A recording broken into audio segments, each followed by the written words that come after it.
Can you talk about your experience with Disney and kind of what happened there?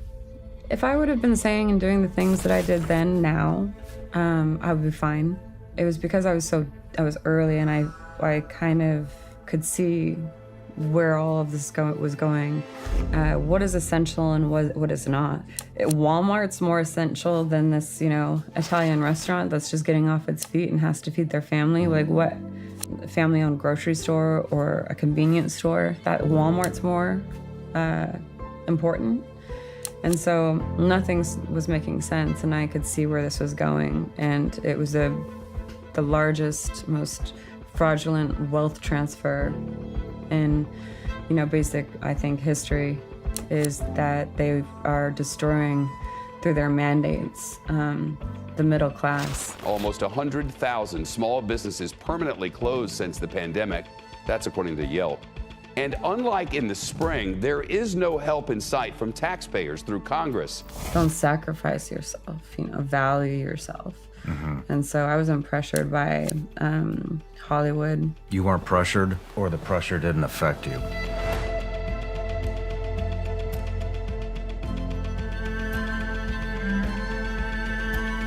The sickness and the evilness, it's like, it's getting more and more easy to distinguish between good and evil because it's becoming so much more obvious and it's floating to the surface, and they're losing the ability to hide.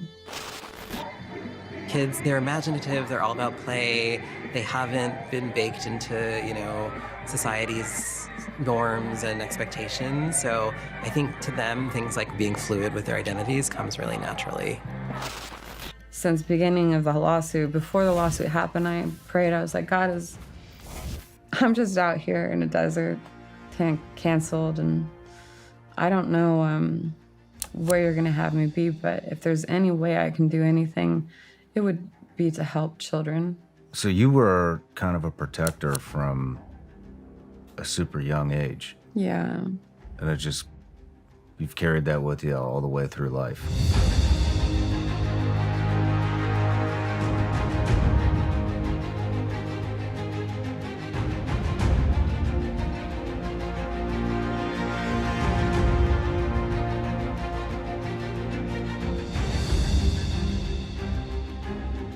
It seemed like the major one was when you did change your pronouns.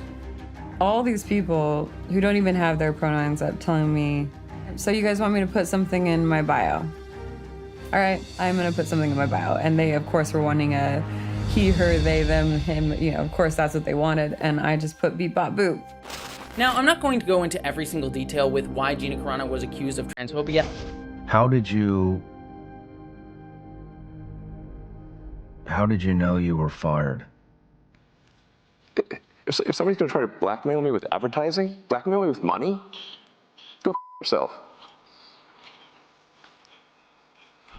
But go yourself.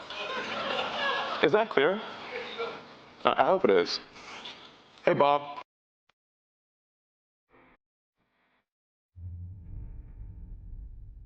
The longer this lawsuit drags out, then the more involved Elon gets, the lower the Disney stock tanks.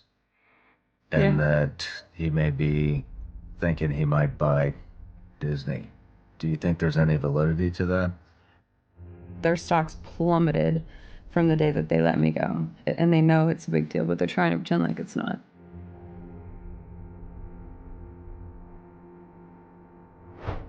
We'll both make our cases, right? And we'll see what the outcome is. Tell it to the judge. But the judge is going to be... The judge is the public.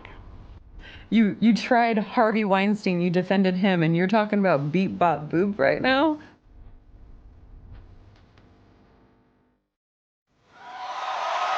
Hi, Daily Wire members. This is Gina Carano. I'm coming to you from the set of Terror on the Prairie.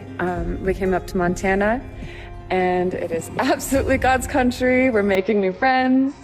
The Daily Wire said, look, we would need you to sign a contract that said that if SAG came to our set and demanded that everybody on that set was vaccinated, that you would comply with getting vaccinated.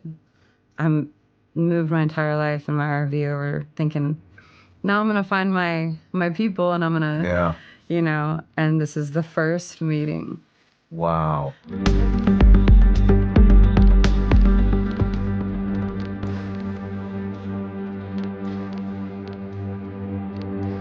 And you should have seen it in court the other day. I just couldn't believe it. He was like, "Your Honor, Your Honor." She was making fun of the transgender community and put beep bop boop in her bio. And I was like, that is the most ridiculous. Can you hear yourself, sir? Like, beep bop boop? Beep bop boop.